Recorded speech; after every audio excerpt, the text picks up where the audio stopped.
أعوذ بالله من الشيطان الرجيم بسم الله الرحمن الرحيم الحمد لله الذي جعل الحمد مفتاحا لذكره وسببا للمزيد من فضله ودليلا على آلائه وعظمته والصلاة والسلام على عبده وأمين وحيه وخاتم رسله سيدنا ومولانا بالقاسم محمد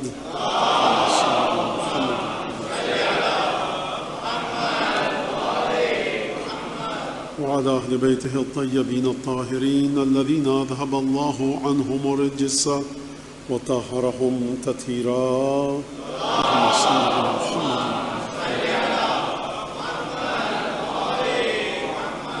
واللعن الدائم على أعدائهم أجمعين. أما بعد فقد قال الله الحكيم في كتابه المجيد أعوذ بالله من الشيطان الرجيم وجعلنا منهم أئمة يهدون بأمرنا لما صبروا وكانوا بآياتنا يوقنون. درود بھیجے محمد علی محمد.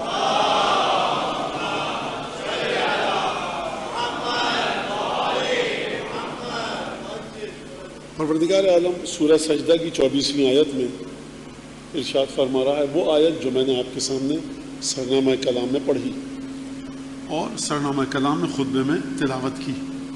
وَجَعَلْنَا مِنْهُمْ أَئِمَّةً يَهْدُونَ بِأَمْرِنَا لَمَّا صَبَرُوا. ہم نے کچھ کو امام بنایا، ہم نے بنایا، دنیا والوں نے نہیں بنایا. پہلا ترجمہ نقطہ اس میں یہ أَئِمَّةً يَهْدُونَ بِأَمْرِنَا، جو ہم نے ان کو امام بنایا تو ان کی خصوصیت یہ ہے کہ یہ ہمارے امر کے ذریعے ہدایت کرتے ہیں. امامت کا رشتہ اور تعلق ان کا خدا کے ساتھ ہے. خدا نے ان کو امام بنایا، یہ خدا کی مرضی سے امام بنے. کسی بشر کو، کسی فرشتے کو، کسی ملک کو، جتنا بلند و بالا فرشتہ ہو یا کوئی انسان جتنے بلند مرتبے پر ہو، کسی کا اس میں کوئی دخل نہیں ہے بجز سوائے فقط اور فقط مرضی پروردگار کی. جب یہ اس مرحلے پر ہیں تو ان کی خصوصیت کیا ہے؟ یہدون بامرنا، یہ ہمارے امر کے ذریعے ہدایت کرتے ہیں. لما صبروا، تیسری خصوصیت یہ مقام صبر پر ہیں. ہدایت کرتے وقت یہ مقام صبر پر ہوتے ہیں. جو ان کو فریضہ دیا گیا، جو واجب ان کے ذمہ لگایا گیا، جو ذمہ داری ان کو عطا کی گئی، جو ڈیوٹی ان کی لگائی گئی، یہ اس میں کیا کرتے ہیں؟ ہمارے امر کے ذریعے ہدایت کرتے ہیں اور یہ مقام صبر پر ہیں. وَكَانُوا بِآيَاتِنَا يُوقِنُونَ، یہ ہماری تمام نشانیوں پر مکمل بھرپور یقین رکھتے ہیں. یوقنون تسلسل کا صیغہ ہے، کنٹینیوٹی ہے، اس کے اندر تسلسل ہے. یعنی پروردگار عالم کی جتنی بھی نشانیاں، جتنی بھی علامتیں آئیں، جو بھی چیز پروردگار عالم کی طرف سے ان کو دکھائی جائے، وہ کتنی کٹھن کیوں نہ ہو، کتنی مشکل والی کیوں نہ ہو، کتنی عظیم الشان گھمبیر کیوں نہ ہو، دل دہل جائیں، لوگوں کا پتا پانی ہو جائے، خون خشک ہو جائے، بدن پر لرزہ طاری ہونے لگے، یہ اپنے مقام پر ڈٹے رہتے ہیں. اللهم صل على محمد.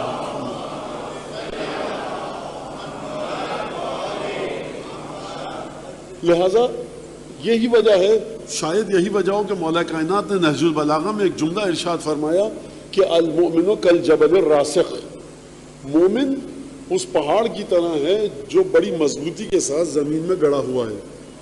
ایک دفعہ ریت کا تودا ہوتا ہے، ریگستان میں بہت ساری ریت پڑی ہوئی ہے، مٹی. یہ جبل راسخ نہیں ہے، اس کی جڑیں گڑی ہوئی نہیں ہیں.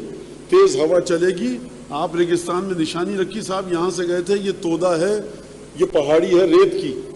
2 گھنٹے 3 گھنٹے تک طوفان آیا، تیز ہوا چلی، ہوا اس مٹی کو لے کر چلی جائے گی اور اسے کہیں نام و نشان نہیں ہوگا.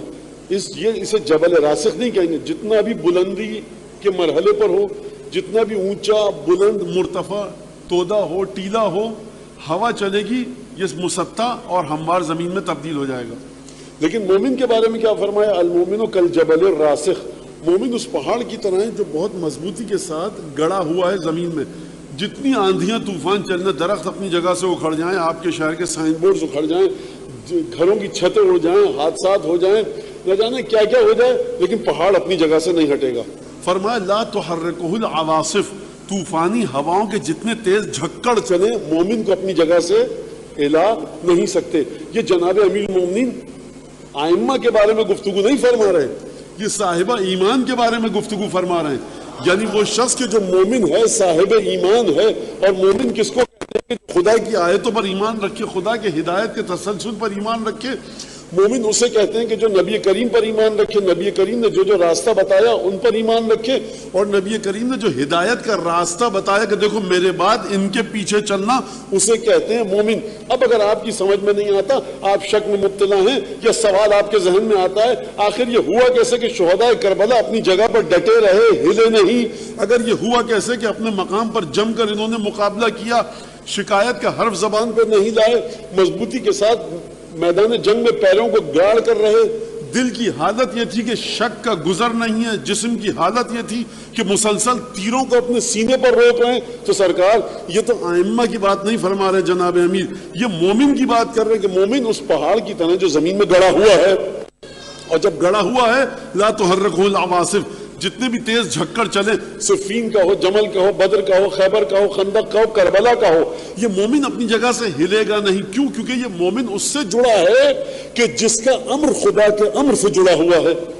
جب یہ فرمایا کہ یہدون بامرنا، تو ہمارے امر کے مطابق ہدایت کرتے ہیں۔ یہ اگر آپ نے اس آیت کو سمجھ لیا اور اس آیت کے ذرا اطراف میں گفتگو ہو گئی، تو اب جو پہلی تقریر ہے وہ کربلا کی جہد کے بارے میں ہے۔ جہد یعنی کیا مطلب؟ یعنی پہلو۔ پہلو مطلب کیا؟ یعنی ڈائمنشن، مطلب ایسپیکٹ۔ میں سمجھاتا ہوں آپ کو۔ ہم بچپن میں سنتے تھے، کتابوں میں پڑھتے تھے کہ مینار پاکستان جو ہے وہ گل نرگس کی طرح ہے۔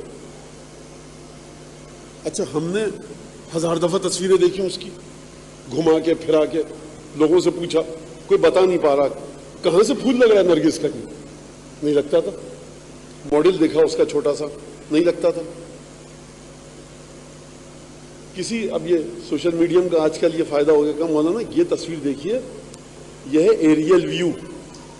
جب آپ 500 فٹ اوپر سے تصویر کھینچیں گے نا مینار پاکستان کی، تو یہ جو خصوصیت بتائی گئی ہے نا گل نرگس کی شباہت، یہ دائیں بائیں، یہ گراؤنڈ لیول، اسٹریٹ لیول پر دیکھ کر نہیں سمجھ میں آتا، بلکہ آپ کو اس کے لیے اوپر سے پرواز کرنی پڑتی ہے۔ جب تک آپ زمین پر کھڑے رہ کر دیکھیں گے، آپ بنانے والے کو بھی برا بھلا کہتے رہیں گے، عجیب بیوقوف بنایا پوری قوم کو۔ جس بیچارے نے کورس میں لکھا مینار پاکستان کا مطلب یہ ہے، اشارہ یہ ہے، آپ کہیں گے عجیب آدمی، ہمیں تو کہیں سے، اور آپ ہر جگہ مذاق اڑاتے پھریں گے۔ تو سب سے اہم چیز یہ نہیں کہ چیز کو آپ نے دیکھ لیا۔ سرکار ہم جوانی میں کوئی صاحب، ہم تو بھاگتے ہوئے سیڑھیاں چڑھتے تھے اور اترتے تھے۔ ہمارا گھر مینار پاکستان کے پاس، ہر جلسے میں جاتے تھے، یہ کرتے تھے، وہ کرتے تھے۔ 23 مارچ کو جا کر وہاں پر فلاں ہم مٹھائی بانٹی۔ آپ اس سوال کا جواب دیجئے کہ گل نرگس کہاں سے لگتا ہے؟ یہ نہیں پتا۔ دیکھیے لگتا کہاں سے لگ رہا ہے، بتائیے۔ یہ نرگس کا پھول، یہ مینار پاکستان، ملا کے بتائیے۔ تو جہد سمجھ میں آیا، زاویہ سمجھ میں آیا۔ لہٰذا آپ بنانے والے کو مورد الزام نہیں ٹھہرا سکتے جب تک کہ آپ ہوائی منظر سے نہ دیکھیں۔ اب سوال یہ ہے کہ کربلا کو کس جہت سے دیکھا جائے؟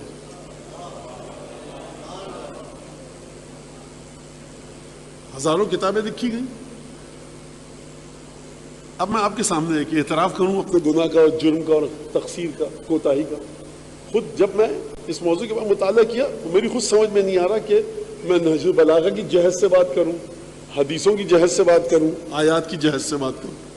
یعنی بڑا ایک کٹھن مسئلہ ہے۔ اور یاد رکھیے گا، جب انسان کے سامنے، اس جملے کو خوب اچھی طرح سے اپنے ذہنوں میں اتار لیجئے، جب انسان کسی ایسے واقعے کے روبرو ہوتا ہے اور اس کے سامنے جاتا ہے جہاں پر جذبات ٹھاٹے مارنے لگے، تو وہاں عقل اپنے دروازے بند کر لیتی ہے۔ یہی خطرناک ترین مرحلہ بشریت کی گمراہی کا۔ جب بھی جذبات آپ کو ٹھاٹے مارے گا، ہو سکتا ہے آپ کی عقل بند ہو جائے۔ امام ائمہ نے کبھی بھی جذبات کی تعریف نہیں کی ہے، اس جذبے کی تعریف کی ہے جو عقل کے سائے میں پروان چڑھے۔ اور کس عقل کے سائے میں؟ کہ جو عقل اس ہستی کے قدموں میں گروی رکھ دی جائے کہ جو ہستی مجسم حکمت ہے، مجسم علم ہے، مجسم پاکیزگی ہے۔ اب اگر جذبات اس ہستی کے عقل کے سائے میں پروان چڑھیں گے تو ان جذبات کی حیثیت ہے کیا؟ چیخ پکار مچا رکھی ہے آپ نے ہمارے ابا کا انتقال ہو گیا، ارے 1 دن 2 دن 10 دن بس کیجئے، لیکن ایک دفعہ مولا امام صادق علیہ السلام فرما رہے اللہم ارحم الصرخۃ التي خرجت لنا، اس چیخ پر رحم فرما جو ہمارے لیے نکلی۔ امام صادق چیخ مرحلہ ہے روتے وقت جذبات کا، اور آپ کے آبا و اجداد ہمیشہ عقل کو پروان چڑھانے پر زور دیتے ہیں۔ امام کا جواب آئے گا، دیکھو جب جذبات صاحبان عقل و معرفت و کمال کے لیے اس کی خدمت میں آئے تو یہ جذبہ اسی عقل کے مرحلے پر ہے۔ خوب توجہ کیجئے گا اس بات پر۔ جہاد پر بات کر رہا ہوں میں کربلا کی، اور میں جہاد پر بات کروں تو ایک مثال دوں پہلے۔ مثال کو خوب توجہ سے سنیے گا۔ جہد یعنی پہلو سمجھ میں آ گئی اب سب کے، عربی کا لفظ ہے اور یہ پہلو فارسی کا لفظ ہے بعد، یہ بھی عربی کا لفظ ہے ڈائمینشن، ایسپیکٹ، کہاں سے دیکھ رہے ہیں آپ۔ ایک ہیرا ہے بڑا خوبصورت ترچھا ہوا، دائیں سے دیکھیں گے بڑا بھدا لگے گا، بائیں سے دیکھیں گے بڑا خوبصورت لگے گا۔ تو جہد کو دیکھیے آپ، بڑی قیمتی گاڑیاں سڑک پہ دوڑ رہی ہیں، آپ چلے جائیے میکینک کے جو اس کی جو جہاں پہ گاڑیوں کی مرمت کرتا ہے، وہ جو خندق کھودی ہوئی ہے اس میں جا کر گاڑی کو دیکھیں گے جی بھدی گاڑی ہے، لیکن جب اوپر سے آ کر دیکھیں کیا خوبصورت گاڑی ہے، تو گاڑی بھدی ہے یا خوبصورت ہے؟ جہد کا فرق ہے، جہد کہاں سے دیکھ رہے ہیں۔ امیر المومنین نے مدینے میں باغات لگائے کھجور کے، سب کو پتا، اور لوگ تبرک کے لیے شفا کے لیے لے کر جاتے ہیں، ہو سکتا ہے کوفے میں بھی ہوں، مدینے میں، مکے میں، مجھے نہیں پتا تاریخ، لیکن بہرحال مدینے میں لگائے۔ آپ کھجور لے کر آئے، آپ نے وہ کھجور کھایا، تبرک میں دیا، امیر المومنین کا باغ کا کھجور ہے، دست مبارک کے امیر المومنین نے لگایا، تاریخ میں ہے۔ اب یہ جو کھجور ہے باغ امیر المومنین کا، کتنی جہتیں ہیں اس میں، کتنے پہلو ہیں؟ اور کھجور ہے نہیں، کھجور ہے تو آپ تبرک میں کیوں بانٹ رہے ہیں؟ یہ اس کا تعلق ہے جناب امیر کے دست مبارک سے۔ آپ کو کھانے کا اختیار ہے، آپ کو کھلانے کا اختیار ہے، آپ کو تبرک میں بانٹنے کا اختیار ہے کہ نہیں؟ آپ کو اس کا سرکہ بنانے کا اختیار ہے، آپ کو اس سے شیرہ کشید کرنے کا اختیار ہے، دودھ میں ڈال کے آپ اس کا شیک بنائیے پیجئے، اختیار ہے کہ نہیں ہے؟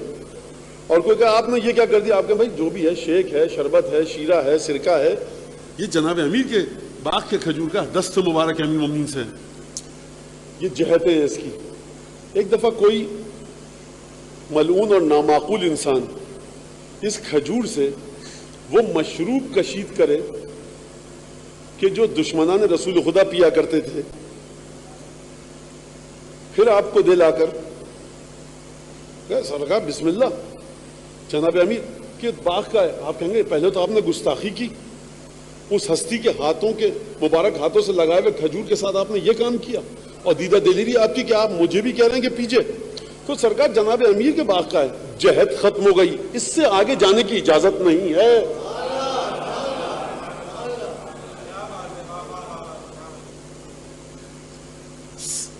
سمجھیں گے اس کو کچھ لوگ، لیکن سمجھ جائیں گے۔ تربت سید الشہداء استعمال آپ کر سکتے ہیں، کھا سکتے ہیں، مراجع نے لکھا کہ کیا طریقہ ہے، نوک کی سوئی کے برابر براہ راست حلق میں ڈالیے، اس کو چبائیے مت، زمزم میں ملائیے، کیا وہ طریقے، دعا کون سی پڑھی، وہ سب ہے، پی سکتے ہیں آپ اس کو، آنکھوں میں لگا سکتے ہیں۔ اس سے آگے آپ یہ کہہ کر کہ تربت ہے میں اپنے جسم میں کہیں بھی لگا لوں، نہیں لگا سکتے۔ جہد میں آپ کو پابند کر دیا گیا کہ دیکھو خبردار اس سے آگے مت آنا۔ تو یہ تو بات ہو رہی تھی کھجور کی، مینار پاکستان کی، تربت سید الشہداء کی، جہتوں کا پابند کر دیا گیا، اتنا بڑا واقعہ ہو گیا، رسول کا خانوادہ کٹ گیا، اس کی جہد کون بتائے گا آپ کو؟ کربلا کی جہد کون بتائے گا؟ کیا ہے کربلا کی جہد؟ بخدا ابھی میں سب کو آپ کو پیپر بانٹوں، ایک جملہ لکھیے کربلا کس چیز کی جنگ تھی، مختلف جواب آئیں گے۔ تو ہم اس سے پہلے کہ خود جوابات کو لکھیں، جا کر پوچھیں ان ہستیوں سے کہ جو وارث خالق کربلا ہیں، جو کہ وارث ہیں سید الشہداء کے، جو کہ وارث ہیں امام حسین کے، جو کہ وارث ہیں کس کے؟ پنجتن کے۔ یہ تو بہت آگے کی بات، یہ تو بہت نچلی مثالیں تھیں، مزید آگے چلیے قرآن شریف کی طرف۔ اور قرآن شریف میں جو پروردگار عالم جناب موسیٰ اور سامری دونوں کردار ایک ہی علاقے کے ہیں، ایک ہی لشکر کے ہیں، اور اس زمانے کے مسلمانوں کے ہیں۔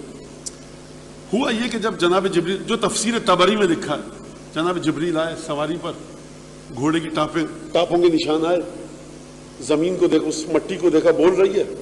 سامری نے وہ مٹی لی اور سب کے پوری قوم بنی اسرائیل کے زیورات کو لیا، پگھلایا اور مجسمہ بنایا گائے کے بچھڑے کا.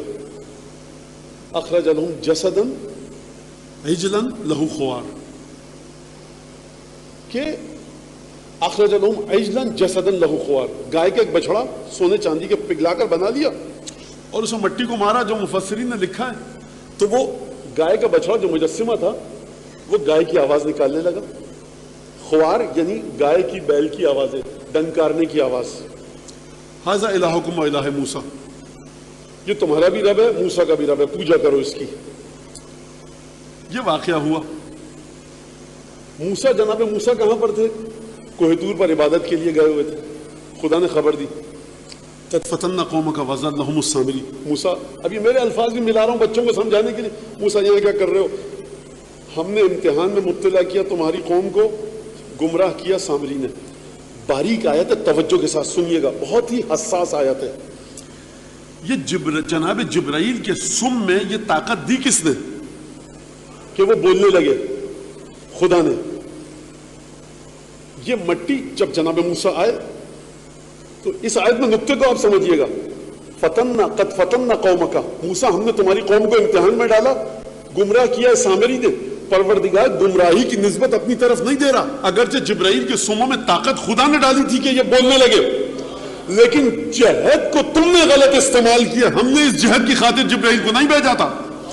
توجہ کیجئے. لہٰذا آپ کو یہ حق حاصل نہیں ہے کہ کسی بھی واقعے کو ائمہ کی سیرت کو دیکھ کر سلپٹ اپنی عقل کے گھوڑے کو دوڑاتے رہیں اور اس کے بعد جہاں تک آپ کی عقل کا گھوڑا جائے نہ آپ حدیث کو دیکھیں، نہ قرآن کو دیکھیں، نہ مقاتل کی تاریخ کا مطالعہ کریں اور کہیں یہ ہم نے نتیجہ نکالا. مجمع بھی خاموشی سنتا رہے. آپ سمجھنے کی عادت ڈالیے احادیث کے ذریعے، قرآن کے ذریعے، ائمہ علیہ السلام کی سیرت کو. یہدون بامر،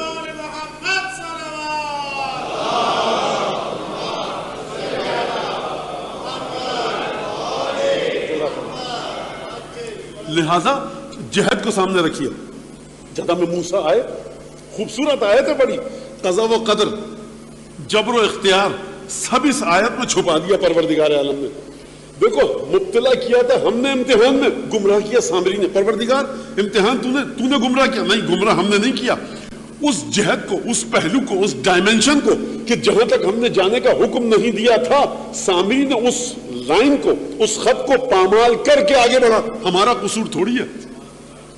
اب سامری کا جملہ سنیے. جب جناب موسیٰ واپس آئے، فما خطبک یا سامری، سامری یہ سلسلہ کیا چلایا تم نے؟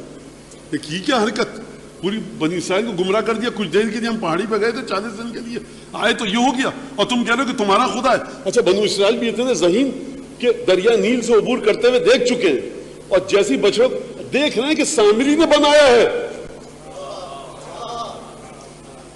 بچڑا، اور ان کو پتا ہے کہ جو بنتا ہے خدا جب نبی اور امام اور ولی بناتا ہے تو خدا بناتا ہے. یہ خدا کو خدا کا بندہ کیسے خدا بنا رہے ہیں؟ ان کی عقل میں نہیں آیا. دوبارہ دہراؤں اس جملے کو. امام معصوم کو خدا معصوم بناتا ہے. امام معصوم سے بلندتر ہے خدا. یہاں پر سامری اپنے ہاتھوں سے ایک بچڑے کو بنا رہا ہے اور کہہ رہا ہے یہ تمہارا خدا ہے، کسی کی عقل میں نہیں. ارے موسیٰ کو پیغمبر خدا نے بنایا، یہ سامری کیسا خدا ہے جس کو تو بنا رہا ہے؟ کسی کی سمجھ میں نہیں آیا. جہد کو بھول گئے، جہد کو بھول گئے. توجہ فرمائی آپ نے. جب یہ مرحلہ یہاں تک آیا، کہا کہ فما خطبک یا سامری، سامری یہ تم نے حرکت کیا کی؟ کہا کہ مسئلہ یہ ہوا کہ میں نے دیکھا، بصرت بما لم یبصر، بصرت بما لم یبصر، میں نے وہ چیز دیکھی جو لوگ نہیں دیکھ رہے تھے. ترجمہ سادہ ہے نا، آسان سا ہے، سب کی سمجھ میں آیا. سامری کہہ رہا ہے موسیٰ علیہ السلام سے، میں نے وہ دیکھا جو لوگ نہیں دیکھ رہے تھے. لہٰذا اب اگر آپ کو دنیا میں کوئی شخص دکھے گا کہ چھپی ہوئی چیزوں کو دیکھ لے تو ولی اللہ مان کر اس کے قدموں پہ سر مت رکھ دیا کیجئے. سامری کا بھی یہی حال تھا. اگر مرشد و پیر ماننا ہے کہ یہ بڑے پہنچے ہوئے ہیں تو سامری نے کہا، قرآن نے کہا کہ میں نے وہ دیکھا جس کو لوگ نہیں دیکھ رہے تھے. بڑے پہنچے ہوئے بزرگ ہیں. دیکھ لیتے ہیں جو آپ کا ارادہ ہو. یہ تو سامری بھی دیکھ لیتا تھا. تو سمجھیے کہ شخصیات کو کس طرح سے پرکھا جائے. اور میں یہ بتا دوں نوجوان بچوں کے لیے کہ ان کی ذمہ داری بھی نہیں ہے. یاد رکھیے جب بھی آپ نے کسی ایسی احاطے میں قدم رکھا, ایسے ارینا میں قدم رکھا جہاں پر قدم رکھنا آپ کی ذمہ داری نہیں ہے, دنیا بھی برباد, آخرت بھی برباد, گناہ میں مبتلا ہوں گے. جو آپ کی ذمہ داریاں ہیں ان کو انجام دیجیے. کیا ہے سامری, کیا کیا تم نے؟ کہا کہ میں نے دیکھا وہ جو لوگوں نے نہیں دیکھا. فقبضت قبضۃ من اثر الرسول, میں نے ایک مٹھی اٹھائی رسول یعنی فرستادے کی, یعنی جبرائیل کے سواری کے سموں کی. جو گھوڑے کی ٹاپیں ہوتی ہیں اس کو کہتے ہیں سم. جبرائیل کی سواری, تو وہ یہ تفسیر تبری میں لکھا کہ مٹی بول رہی تھی. میں نے اٹھایا اور پھر میں نے سب سے کہا سونے چاندی کے. یہ پلان سکھایا کس نے؟ اب کہ پگھلاؤ اور اس مٹی کو مارو. اسی مٹی کی مورت بنا کے کہہ دیتا کہ یہ تمہارا خدا ہے. تو سرکار ایک ہائٹ, ایک ڈائمینشن ہونی چاہیے, ذرا سا ایک حجم ہونا چاہیے, والیوم ہونا چاہیے. ہر ایک کو آپ جعلی طریقے سے خدا کہہ کر آگے نہیں بڑھ سکتی بات. کچھ نہ کچھ اس میں خصوصیات ہونی چاہیے, تبھی قوم اس کے آگے جھکے گی. فنبذتها قبضت قبضة من اثر الرسول فنبذتها, تو میں نے لیا مٹھی, زیورات کو پگھلایا اور ایک بچھڑے کی, گوسالے کی, گائے کے بچے کی ایک مجسمہ بنایا, اس سے مٹی کو مارا. اخرج لهم عجلا جسدا له خوار. یہ دوسری آیت ہے, سورہ طٰہٰ پر ہی ہیں ہم اس وقت, لیکن بہرحال مختلف آیات آپ کے سامنے پیش کر رہا ہوں. تو اس میں سے آواز آنے لگی. ترجمہ سن لیا آپ نے, کوئی اس میں مشکل بات نہیں ہے. مٹی لی, پگھلایا اور مجسمہ بنا لیا. اسی سورہ طٰہٰ میں جناب موسیٰ کا سنیے واقعہ کہ اچھا وہ وقت یاد کرو. حل اتاک حدیث موسیٰ, جناب موسیٰ کہہ رہے ہیں سامری سے, سامری یہ کیا حرکت کی, اور حرکت جو کی آپ کو بتا دی میں نے. اب پروردگار عالم رسول خدا سے کہہ رہا ہے حل اتاک حدیث موسیٰ, ابھی تمہارے پاس موسیٰ کا قصہ تم نے سنا ہے, کیا ہوا؟ اذ رأى نارا فقال لأهلهم كثوا إني آنست نارا لعلي آتيكم منها بقبس أو أجد على النار هدى. اپنے بیوی کے ساتھ جا رہے تھے, زوجہ کے ساتھ, رات کی تاریکی تھی, سفر میں. اب خدا بتا رہا ہے رسول خدا کو یہ واقعہ قرآن میں کہ دور سے آگ کو دیکھا تو اپنی زوجہ سے کہا کہ کسو, یہاں پر رکو, ذرا ٹھہرو. لگتا یہ ہے کہ صرف زوجہ نہیں تھی, کچھ اور لوگ بھی تھے. لہذا جو لوگ یہاں سے یہ نکالنا چاہتے ہیں مانا کہ اہل سے مراد زوجہ ہے, تو وہ غلط ہے, کیونکہ صرف زوجہ نہیں تھی یہاں پر. قرآن کا لفظ کسو, 3 سے زیادہ لوگ ہو تم رکو, لہذا یہاں سے یہ معنی نکالنا درست نہیں ہے. فقال لأهلهم كثوا, یہاں پر رکو, تم ٹھہرو.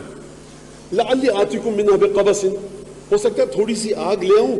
او اجد علی النار هدى, یا آگ کے پاس جاؤں گا, کوئی شخص لگتا ہے یہاں پر, میں اپنے الفاظ بھی ترجمے میں اضافہ کر رہا ہوں, آگ کے پاس جاؤں گا شاید کچھ ہدایت مل جائے, رستہ سجھائی دے کہ ہم کہاں پر ہیں, بیابان ہے, رات کا وقت ہے.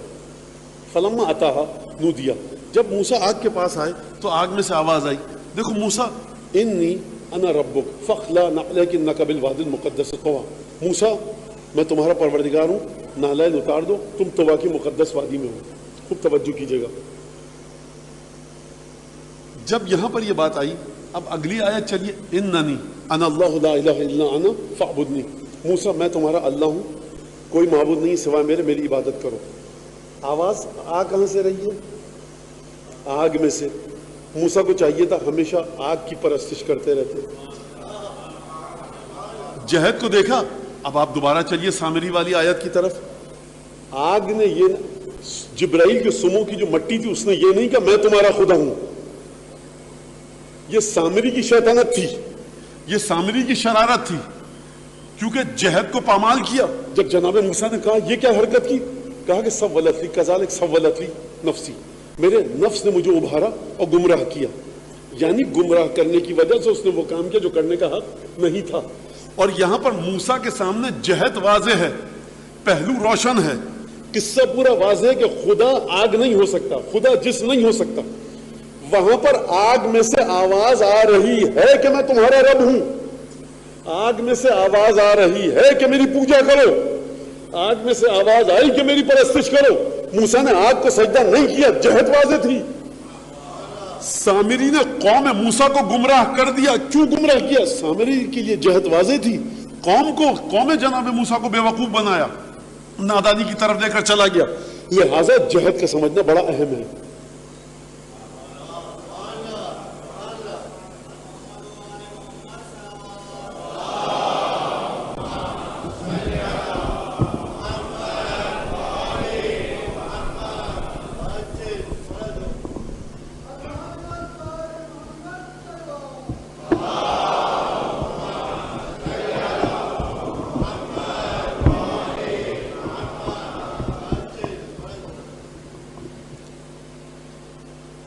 لہٰذا پہلو کو سمجھیے، کربلا کا پہلو کیا ہے اس آیت کو سامنے رکھ کر کہ وَجَعَلْنَا مِنْهُمْ أَئِمَّةً يَهْدُونَ بِأَمْرِنَا لَمَّا صَبَرُوا۔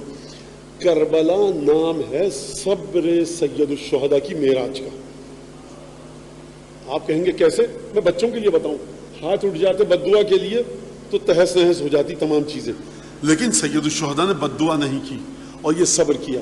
صبر کو اگر آپ قرآن شریف میں اور حدیثوں میں دیکھیں تو پروردگار عالم رسول، تو یہاں تک تو بات ہوگی کہ جہد کو دیکھنا ہے، ہر واقعے کو ہر طرح سے آپ نہیں سن سکتے، اس جہد کو دیکھنا ہے، اور واقعہ اگر منسلک ہو، واقعے کا تعلق ہو خانوادہ نبوت کے ساتھ، واقعے کا تعلق ان ہستیوں کے ساتھ ہو جو خدا کی براہ راست مرضی سے امام بنے اور خدا کے امر کے ذریعے ہدایت کرتے ہیں۔ اب یہ ہیں اور خدا ہے، حسین ہیں اور خدا ہے، سید سجاد ہیں اور خدا ہے، بی بی زینب ہیں اور خدا ہے، ان کے درمیان آپ آ کیسے رہے ہیں؟ اس جہد کو خود انہی کی زبانی سنیے، ان کی زبان کے علاوہ کسی سے سنا تو آپ گمراہی پر جا رہے ہیں، چاہے جتنی بھی اچھی آوازیں آپ کو آتی لگے، جتنا اچھا بچڑا بن چکا ہو۔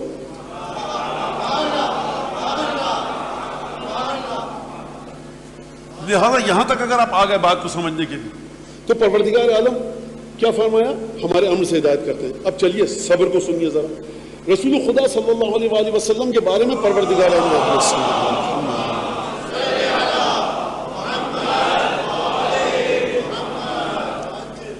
عجیب حکم دیا، مخاطب کر کے رسول خدا کو جو حکم دیا پروردگار نے بہت سارے حکم دیے، اور نماز کا جو حکم دیا وَاصْطَبِرْ عَلَيْهَا، نماز پر بڑی مضبوطی کے ساتھ صبر کرو۔ حبیب میرے فرمایا فَاصْبِرْ كَمَا صَبَرَ أُولُو الْعَزْمِ مِنَ الرُّسُلِ، سورہ احقاف میں، حبیب اسی طرح سے صبر کرو جس طرح سے اولو العزم رسولوں نے صبر کیا، یعنی گزشتہ وہ رسول، تمام رسول نہیں، صاحبان عزم یعنی بافضیلت ترین انبیاء نے جس طرح سے صبر کیا اس طرح سے تم صبر کرو۔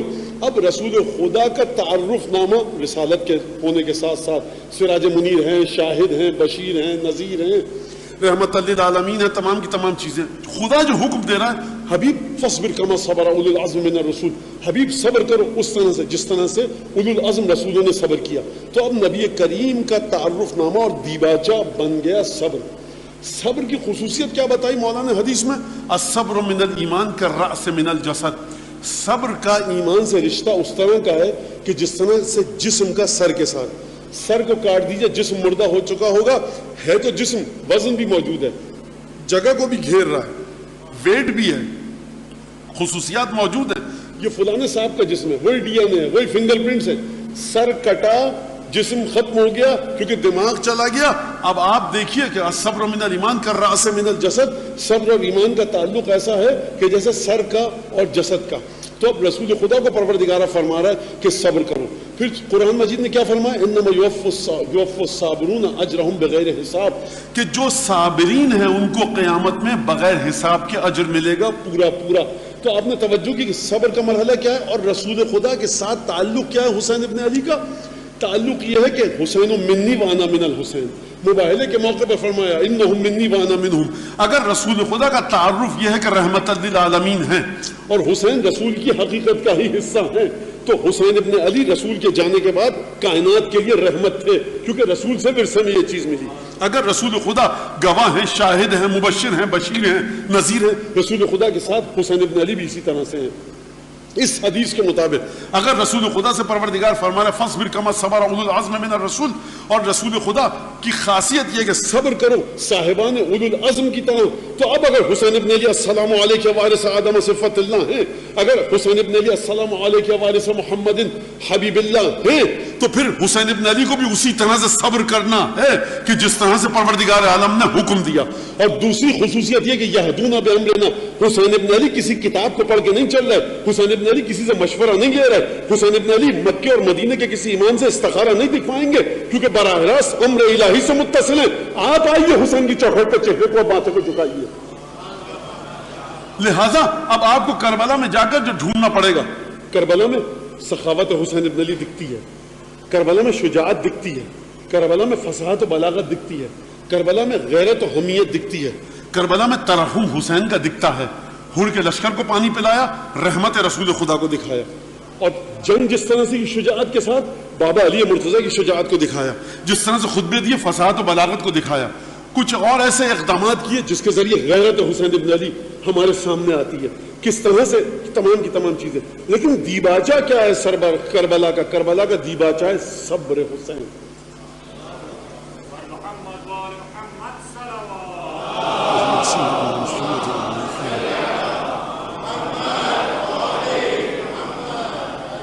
تو لہذا آپ اس کو اس طرح سے سمجھیے کہ صبر رسول خدا سے کہا جا رہا ہے فَاصْبِرْ كَمَا صَبَرَ أُولُو الْعَزْمِ مِنَ الرُّسُلِ. حبیب صبر سے کام لو، صبر کرو جس طرح سے اولو العزم رسولوں نے صبر کیا. اور یہاں پر جب امام بنا رہا ہے خدا اپنی طرف سے کسی کو اپنی مشیت سے، حسین ابن علی کو خدا نے امام بنایا. خصوصیت کیا ذکر کی پروردگار عالم نے؟ لما صبروا، جب یہ صبر کرتے ہیں تب ہمارے امر کے ذریعے ہدایت کرتے ہیں. یعنی اگر حسین ابن علی کربلا کی تپتی ہوئی ریت پر کھڑے ہو کر خطبہ دے رہے ہیں تو ہدایت امت کر رہے ہیں، اگر تلوار چلا رہے ہیں تب بھی ہدایت امت کر رہے ہیں. اور یہاں تلوار بھی چل رہی ہے، دل میں مقام صبر پر ہے. تو اس آیت کی روشنی میں امام ہم نے بنایا، دو خصوصیات دی، ایک تو یہ مقام صبر پر ہیں اور ہمارے امر کے ذریعے ہدایت کرتے ہیں. اب اگر مقام صبر ہے تو آپ کربلا سے تعلق کو جوڑتے وقت اسی طرح سے کربلا کے ساتھ تعلق کو جوڑیے کہ جس طرح سے مولا کائنات کے دست مبارک سے لگی ہوئی کھجور کے ساتھ تعلق کو جوڑا. وہ چیز کربلا سے نکالنے کی اجازت نہیں ہے آپ کو کہ جو نجس مشروب میں تبدیل ہو جائے.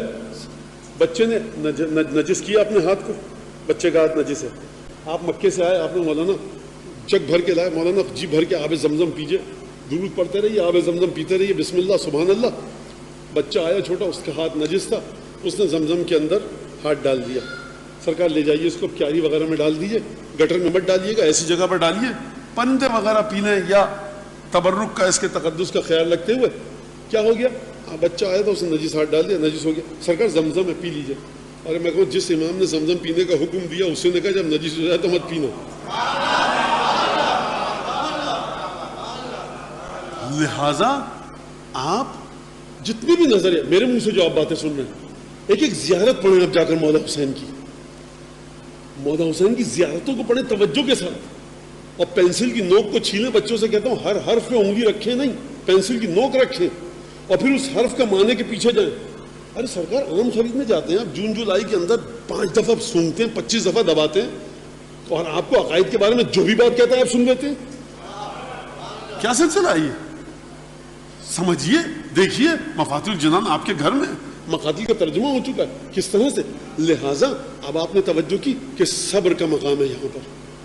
اچھا کوئی کہے گا مولانا نے انکار کیا سخاوت کا. میں نے کہا سخاوت حسین ابن علی دکھتی ہے ہر کو پانی پلاتے ہوئے، غیرت حسین ابن علی دکھتی ہے، معجزہ دکھتا ہے، شجاعت دکھتی ہے، فصاحت و بلاغت دکھتی ہے، شیر فاطمہ کی تاثیر، یہ سب چیزیں موجود ہیں.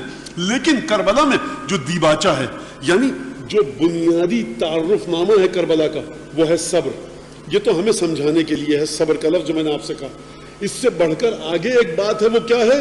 وہ جناب زینب سلام اللہ علیہ نے ذکر کیا، وہ اس کا ذکر اصول کافی کی کتاب الحجت میں آیا، اس کا ذکر تمام کی تمام ان روایات میں آیا، اس کا ذکر حدیث وصیت میں آیا کہ آسمان سے وصیت. اب تو یہ جو سنتے رہتے ہیں مجھے مسلسل، ان کو یہ اچھی طرح سے پتا ہے کہ حدیث وصیت کیا ہے، لیکن بہرحال وصیت آسمان سے اتری روایت کے مطابق، اور 12 مہریں تھیں. ہر امام نے ہر ایک مہر کو توڑا، جو اس میں لکھا تھا اس کے مطابق عمل کیا. مولا حسین نے ایک مہر کو توڑا، جو لکھا تھا اس کے مطابق عمل کیا. لہٰذا ہو سکتا ہے کہ دنیاوی لحاظ سے، ہسٹری کے پوائنٹ آف ویو سے، تاریخ کو پڑھتے ہوئے آپ حسین ابن علی کے سفر کے بارے میں کوئی انالیسس کریں، کوئی تحلیل تجزیہ کریں. بس اب حسین کے پاس یہی آپشن تھا. یہ آپ کی تحلیل ہے، مطابقت پیدا کر رہی ہے اس تفسیر کے ساتھ جو آسمان سے آئی تھی، اور ہو سکتا ہے کبھی مطابقت پیدا نہ کرے. آپ امام حسین علیہ السلام کو اس طرح سے بیان مت فرمائیے شخصیت کو کہ حسین ابن علی دنیا کی نظروں میں ایک ناکام جرنیل، فنون حرب سے ناواقف شخص بن کر سامنے آئے. کربلا کو حسین ابن علی کی شخصیت کو اس طرح سے لوگوں کو بتائیے کہ حسین ابن علی کی شخصیت عالم غیب سے آئی ہے، وہیں پر واپس پہنچائیے. عام دنیاوی سطح پر رکھ کر بات مت کیجیے. قرآن بتائے یہدون بامرنا لما صبروا، یہ ہمارے امر کے ذریعے ہدایت کرتے ہیں. اب عبداللہ ابن عباس آئیں کہیں حسین بھائی، میرے چچا زاد بھائی، ابن عم، مت جائیے کوفے، اب محمد حنفیہ کہیں مت جائیے، عبداللہ جعفر طیار کہیں مت جائیے، صحابہ کرام کہیں مت جائیے، مکے کے مومنین کہیں مت جائیے، مدینے کے لوگ کہیں مت جائیے، حسین ابن علی کسی کی بات نہیں سنیں گے۔ عجیب مشورہ نہیں لیا؟ اگر آپ عام بشری سطح پر رکھ کر بات کریں گے تو آپ کے عقائد برباد ہو جائیں گے۔ چیز کو اسی جہت سے دیکھیے جہاں بنانے والے نے کہا ہے، وہاں سے دیکھو۔ لہذا مینار پاکستان والی مثال اپنے ذہن میں رکھیے گا۔ حسین ابن علی کہیں نہیں تحلیل، تجزیہ، یہ وہاں second option, first option, last resort, یہ باتیں ہوتی رہتی ہے۔ حسین ابن علی یہدون بامرنا، ہمارے امر کے ذریعے ہدایت کرتے ہیں، ہمارے امر کے ذریعے۔ بستر پہ سو جاؤ، ہم جا رہے ہیں مدینے، یا رسول اللہ میرے باپ نے تو آپ کو 40 برس پال پوس کے جوان کیا، میرے دستر آپ کوئی اور نہیں ملا، بستر پر ہی تو سونا ہے، چادر اوڑھ کے کوئی بھی سو جائے گا۔ اچھا 2 گھنٹے بعد جب آپ مکے کی حدود سے باہر نکل جائیں گے تب اس سے کہہ دیا میاں آواز ہم ہیں، محمد نہیں ہے۔ انتخاب اس کا کیا، اس مظلوم کا۔ یہ کیا ہو رہا ہے؟ یہ کیا ہے؟ کیا یہ سونے والا بھی جانتا یہدون بامرنا، سلانے والا بھی جانتا یہدون بامرنا۔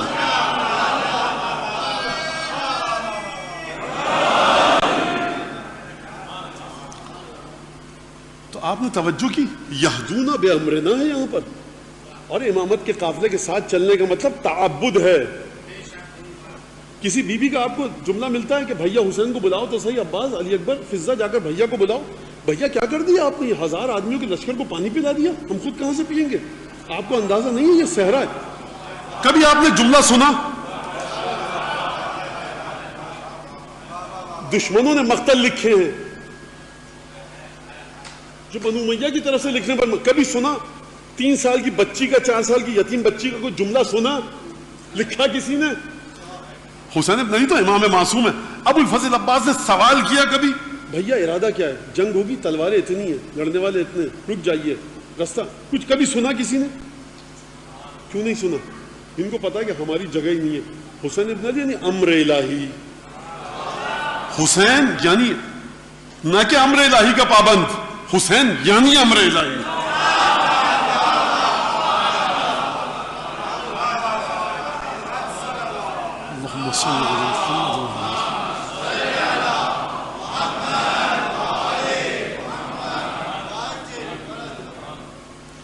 جب حسین امر الہی کو سمجھ نہیں رہے، سمجھیں گے تو استنباط اور استخراج میں غلطی کا امکان ہے، انٹرپریٹیشن میں غلطی کا امکان ہے۔ بھیا دیکھیے ہے تو صحیح، ہم نے بھی سنی تھی حدیث نانا سے، بھیا ہم نے بھی سنی تھی بابا علی مرتضیٰ سے، ہم بہت چھوٹے تھے، ٹھیک ہے، لیکن ذرا دیکھ لیجئے یہ آپ کو ایسے نہیں لگ رہا؟ نہیں، حسین امر الہی کو سمجھ نہیں رہے تجزیہ و تحلیل کے ساتھ، حسین خود امر الہی ہے۔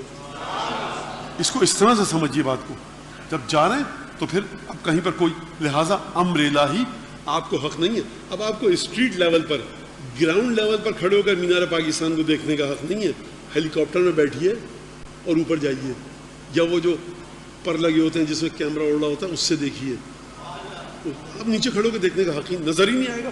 وہ بنانے والا آپ کو لگے گا غلط بنایا اس نے، جھوٹ بول رہا ہے بنانے والا کہ نرگس کا پھول ہے، تو لہٰذا کس ڈائمینشن سے دیکھنا ہے کربلا کو۔ اب اگر یہاں پر یہ بات آ گئی، یہاں تک آپ آ گئے، اس کو دیکھا، اشارہ کر دوں کہ حسین ابن علی کو سب پتہ ہے، واقعہ آپ سن چکے، جو میں نے پڑھا اس میں گھوڑا تبدیل نہیں کیا ہے مولا نے، اور 2 یا 3 نام ہے، ذوالجناح نے گھوڑے نے آگے چلنے سے انکار کر دیا، کہا کسی کو بلا کے لاؤ، بلا کے لاؤ، واقعہ آپ کے سامنے ہے، کہا کیا نام ہے؟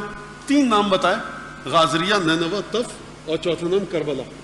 مولا نے کہا ٹھیک ہے، یہیں پر پڑاؤ ڈلے گا، اللہم انی اعوذ بک من کرب و بلاء۔ مولا نے جملہ کہا، کیا مطلب؟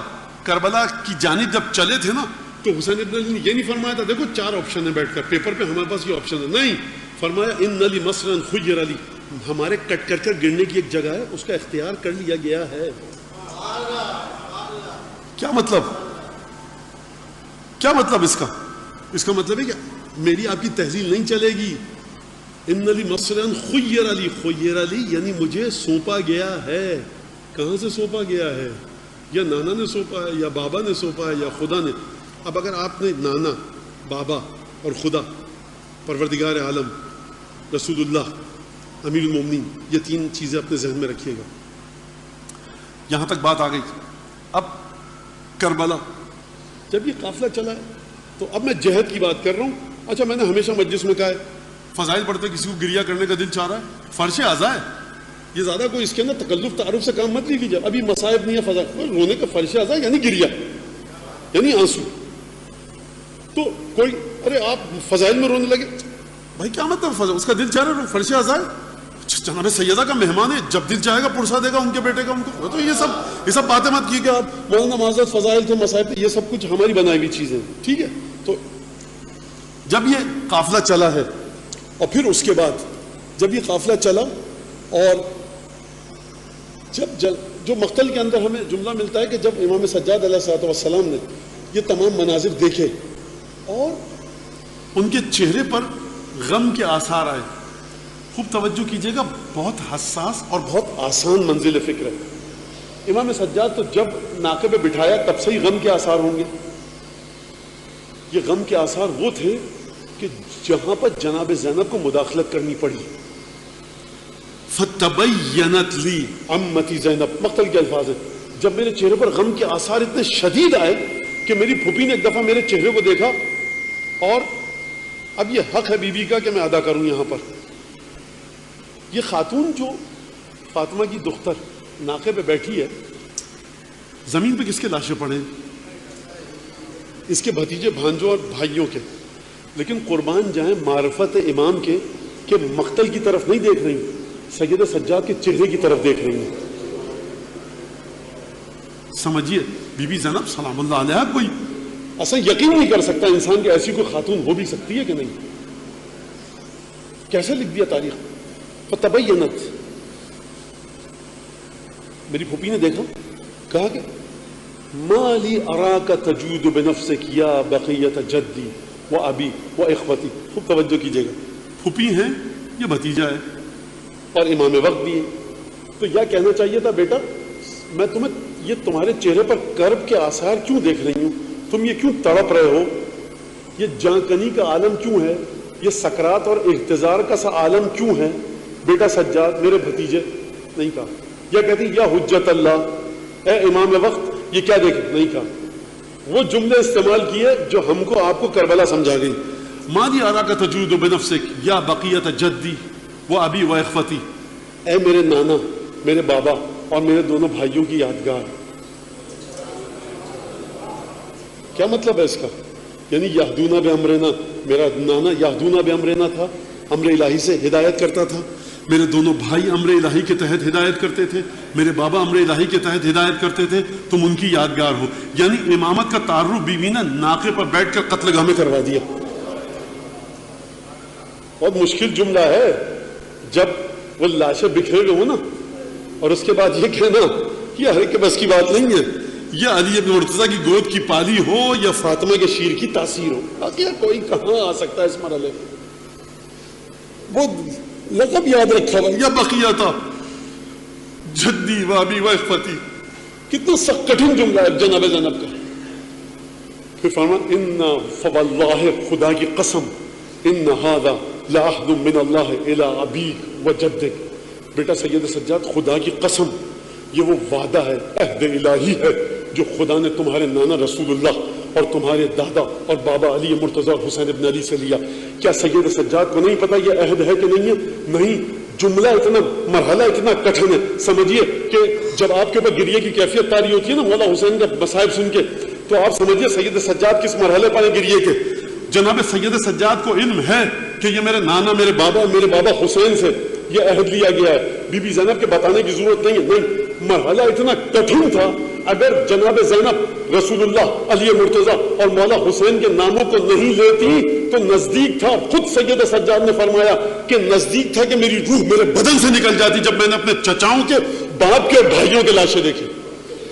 جناب زینب کی آواز وہ ہے کہ جو سید سجاد کے دل کو سکون پہنچا رہی ہے. اور پھر فرمایا وَلْيَجْتَهِدَنَّ أَئِمَّةُ الْكُفْرِ وَأَشْيَاءُ الضَّلَالِ, جتنی کوشش کریں کر لیں کفر کے امام اور گمراہ لوگوں کے پیروکار فی محو آثارہ و تطمیسہ, مٹا دے قبر کو, ہل چلا دے, منہدم کر دے, جتنا کوشش کرے. فلا یزداد الا علوا, یہ قبر سوائے بلندی کے اور کہیں نہیں جائے گی. اور دیکھو جب سید سجاد نے دیکھا نا کہ دیکھو سید سجاد یہ جملہ فرمایا عہد من اللہ ہے لأناس، یہ خدا کا ایک عہد اور ہے کچھ لوگوں کے ساتھ، یاتون یہاں آئیں گے. اور پھر یہ جو الجسوم المزرجہ والاعضاء المقطعہ، ان دو جملوں کے ذریعے مقتل کے منظر نامے کو اپنے ذہن میں لائیے. یہ جو عجیب جملہ، یہ جو ٹکڑے ٹکڑے ہوئے بدن ہے نا، کہیں پر ہاتھ پڑا ہوا ہے کسی، کہیں پر پیر، کہیں پر سر، کہیں پر سینہ. الاعضاء المزرجہ الاعضاء المقطعہ والجسوم المزرجہ، یہ جو مٹی اور خاک اور خون میں لت پت جسم ہے نا، اور یہ جو کٹے ہوئے ٹکڑے ٹکڑے اعضاء تم دیکھ رہے ہو، کچھ لوگ آئیں گے فیوارونہ، ان کو دفن کریں گے. وینسبون لقبر ابیک سید الشہداء علمت، بیٹا سید سجاد یہ آئیں گے اور اس طف میں اس فرات کے کنارے ایک علم لگائیں گے جو تمہارے باپ کی یادگار ہوگا. اور ائمہ کفر و ضلال جتنا چاہیں کہ اس قبر کے نشانات کو مٹا دیں، نشان مٹانے میں کامیاب، علی کرور الایام واللیالی، دن اور رات گزرتے جائیں گے لیکن یہ قبر اپنی عظمت کی مالک ہوگی. ایک دفعہ یہ جملہ ارشاد فرمایا. عزیزان گرامی، اب آپ کی سمجھ میں آیا یہ عہد الہی ہے.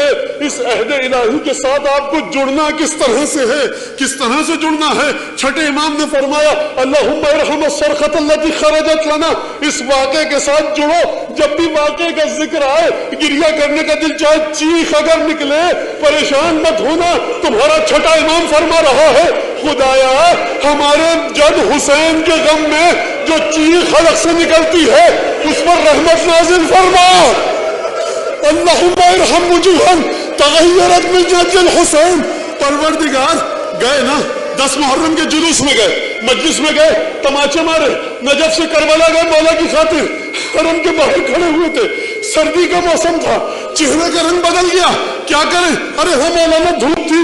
اپنے چھٹے امام سے سنو، پروردگار ہمارے جد مولا حسین کی یاد میں جن چہروں کا رنگ متغیر ہوا ان پر رحمت نازل فرما. میں ایک جملہ کہوں آپ سے، مجھے یہ بتائیے مولا حسین کہاں پر ہے اس وقت؟ بہشت میں، جامع کوثر سے سیراب نہیں ہو رہے، بھاگ رہے ہیں مولا حسین. جنت میں چلے گئے. حسین کے ساتھی، حسین کے اصحاب، حسین کے انصار، ابو الفضل عباس، شہزادہ علی اکبر، شہزادیاں مستورات، بی بی زینب، شہزادی رقیہ اور سکینہ ام کلثوم، یہ سب چلی گئی نا جنت میں. جنت میں جا کر ٹھنڈے جام پی لیے نا انہوں نے اپنے نانا اور باپ کے ہاتھ سے. لیکن سمجھیے کہ دل پر غم کا گہرا گھاؤ ہے. چھٹے امام فرماتے ہیں جب بھی پانی پیو نا ہمارے جد کی پیاس کو یاد کرنا اور ہمارے جد کے قاتل پر لعنت کرنا. بس ایک دفعہ عزیزوں، امام سجاد کے ایام چلنا، میں ایک جملہ کہوں گا. امام سجاد جب شہید ہوئے نا تو امام کی ایک اونٹنی تھی، اس کو کسی نے قبر کا نہیں بتایا تھا. وہ اونٹنی قبر امام سجاد پر آتی تھی، اپنی گردن کو رکھتی تھی. لوگوں نے امام باقر کو بتایا. امام آئے، گردن پر اونٹنی کی ہاتھ رکھا. کوئی 20-25 مرتبہ امام سجاد نے اس اونٹنی کے ساتھ حج کیا تھا. بہت محبت کرتی تھی یہ اونٹنی امام سے، اور امام سجاد بھی اپنے اس ناقے سے بڑی محبت کرتے تھے. گردن کو رکھا اور آنکھوں سے آنسو بہنے لگے. امام باقر آئے، اونٹنی کی گردن پہ ہاتھ رکھا، کہا کہ ارجعی، واپس چلی جا، خدا تجھے برکت دے، واپس چلی جا. امام وقت کا حکم ہے، اونٹنی اٹھی، واپس چلی گئی. دوسرا دن کا سورج نکلا، مولا وہ اونٹنی پھر آپ کے بابا کی قبر پر ہے، گردن رکھ کے رو رہی ہے. امام آئے، گردن پر ہاتھ رکھا بڑے پیار سے، کہا کہ ارجعی، لوٹ جا واپس، خدا تجھے برکت دے. تیسرا دن کا سورج نکلا، لوگوں نے کہا کہ یا ابن رسول اللہ، وہ اونٹنی پھر امام سجاد کی قبر پر گردن رکھ کے رو رہی ہے. امام نے کہا اب اسے کچھ مت کہو. یہ اونٹنی کون تھی؟ امام سجاد کی اونٹنی تھی. میں کہوں گا امام باقر کی خدمت میں آج رک اللہ یا بقیت اللہ صلی اللہ علیہ یا مظلوم صلی اللہ علیہ یا بنت رسول اللہ صلی اللہ علیہ یا اصحاب القصہ صلی اللہ علیہ یا حجت بن الحسن. یہ اونٹنی تھی نا، امام سجاد کی قبر تھی. میں کہوں گا اس ملعون لشکر سے یزید کے کہ یہ رسول کی بیٹیاں ہیں، لاشوں کے ساتھ ذرا جی بھر کے بیان تو کرنے دے. یہ حسین کسی کا بھائی ہے, کسی کا باپ ہے. ارے 4 برس کی یتیم بچیاں ہیں, اس حال میں لاشوں کو دیکھا ہے, زاروں قطار رو رہی ہیں. ارے ظالموں, ان کی کوئی مدد کرنے والا نہیں ہے, کم از کم لاشوں کے ساتھ الوداع تو کرنے دو. لیکن کیا الوداع ہوا, کس طرح سے لے کر گئے. یہ امام باقر ہیں, ہاتھ رکھا اٹھنی کی گردن پر, کتنے پیار سے کہا, لیکن ہماری بیویوں کے ساتھ, شہزادیوں کے ساتھ کیا کیا گیا. میں ایک جملہ کہوں گا کہ جب زینب وطن گئی تو بازو پر کچھ نہیں کیا نشان.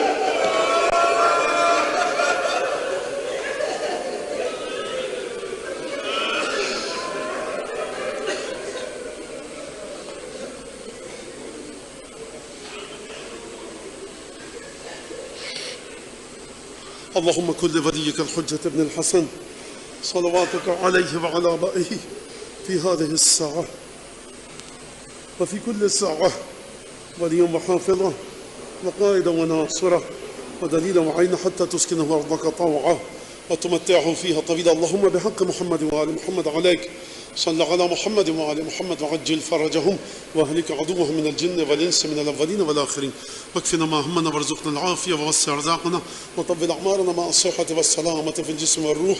ربنا تقبل منا إنك أنت السميع العليم وتب علينا إنك أنت التواب الرحيم بجاه محمد وأهل بيته الطيبين. پالنے والے ہم سب سے اس عزاداری کو, اس امام باڑے کے منتظمین سے, جس نے جس طرح سے بھی حصہ لیا زحمت کی, پروردگار ان کو حضرت حجت کی بارگاہ سے اجر عطا فرما. اس مجلس کو حضرت حجت کے لیے تعزیت پرسے کے قابل بنا, پنجتن 12 امام 4 معصومین کی بارگاہ میں قابل تعزیت بنا. حضرت حجت کے دل سے ہر دکھ کو دور فرما, ہر خوشی عطا فرما, ان کے ظہور میں تعجیل فرما, ہمیں ان کے انصار و اعوان میں شامل فرما. جو لوگ مبتلا ہو چکے ہیں اس بیماری میں جو آج کل چل رہی ہے, اور جو دوسری بیماریوں میں, مجھ سے آپ سے سب سے دعا کی درخواست کی گئی ہے. گھر میں جو لوگ بیٹھے ہیں, اگر ان سے کسی نے کہی ہے دعا کی درخواست, پروردگار بحق مظلومیت جناب بحق حضرت باب الحوائج امام موسیٰ کاظم علیہ السلام, ان سب کو شفاء کامل عاجل عنایت فرما. جو لوگ اس فرش پر موجود ہیں, اپنے دلوں میں کوئی حاجت لے کر آئے ہیں, کوئی آرزو دعا تمنا لے کر آئے ہیں, جو گھروں میں بیٹھ کے مجلس سن رہے ہیں, پروردگار دل میں کوئی حاجت ہے, مظلوم کربلا کے صدقے میں, سید الشہداء کے یتیم بچوں کے صدقے میں ان کی حاجتوں کو پورا فرما. ہم سب کے گناہوں کی مغفرت فرما. حضرت حجت کی بارگاہ میں, ان کی نگاہوں میں ہم کو وجیح قرار دے. پروردگار جو ہمارے مرحومین مرحومات دنیا سے جا چکے ہیں, ان کی مغفرت فرما. دعاؤں کی قبولیت کے لیے درود بھیجیے.